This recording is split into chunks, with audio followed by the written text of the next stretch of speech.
সুপ্রিয় দেশবাসী, আসসালামু আলাইকুম। সবাইকে নতুন বছরের শুভেচ্ছা। বিগত 2024 সালের অনেক দুঃখ ও কষ্ট পেরিয়ে আমরা নতুন বছরে আগমন করেছি। এই নতুন বছর যাতে আমাদের সুন্দর এবং শান্তির সাথে প্রতিটি মুহূর্ত কাটে, আসুন আমরা সে বিষয়ে কিছু আলোচনা করব।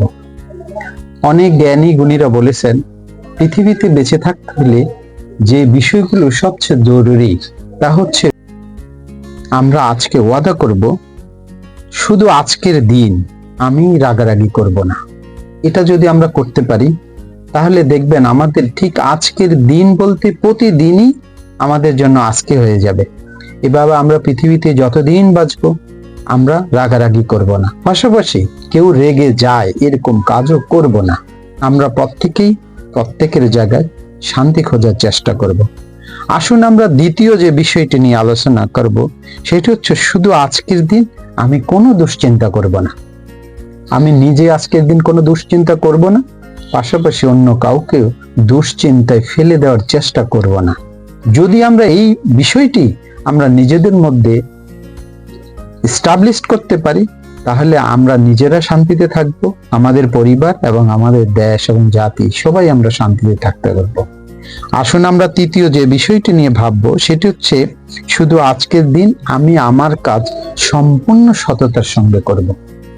আমি আবার বলতেছি, শুধু আজকের দিন আমি আমার কাজ সম্পূর্ণ সততার সঙ্গে করার চেষ্টা করব। কাজ করার ক্ষেত্রে যথেষ্ট সমালোচনা থাকবে, কিন্তু আমরা সবসময় সততার সঙ্গে করার চেষ্টা করব। আমি আবারও বলি, শুধু আজকের দিন। আজকের দিন বলতে বোঝানো হয়েছে প্রতিটা দিনই আমার জন্য আজকে হবে। আমরা যতদিনে পৃথিবীতে মহান সৃষ্টিকর্তার ইচ্ছা আমরা বেঁচে থাকব, আমরা প্রত্যেকটা দিন আজকের মনে করে সততার সঙ্গে করার চেষ্টা করব। আসুন আমরা এবার চতুর্থ যে বিষয়টি নিয়ে ভাববো সেটি হচ্ছে, শুধু আজকের দিন মহান আল্লাহর অনুগ্রহের জন্য আমরা কৃতজ্ঞ থাকব। যিনি আমাদেরকে পৃথিবীতে নিঃশ্বাস দেওয়ার শক্তি দান করেছেন তার উপরে কৃতজ্ঞ থাকব। এটা যদি আমরা করতে পারি দেখবেন আমাদের ভিতরে অহংকার বিলুপ্ত হতে শুরু করবে।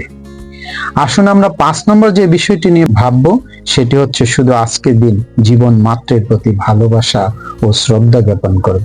শুধু আজকের দিন জীবন মাত্রের প্রতি ভালোবাসা ও শ্রদ্ধা জ্ঞাপন করব। প্রত্যেকটি জীবনের প্রতি আমাদের থাকবে শ্রদ্ধা এবং ভালোবাসা। আগে আমি আমাকে ভালোবাসবো, তারপর আমার পরিবারকে, তারপর আমার পুরো সমাজকে, তারপর আমাদের দেশকে।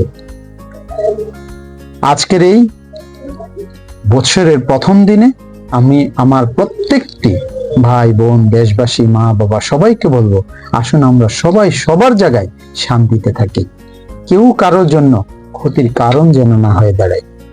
আজ এই পর্যন্তই। সবাই ভালো থাকবেন, সুস্থ থাকবেন। আল্লাহ হাফেজ।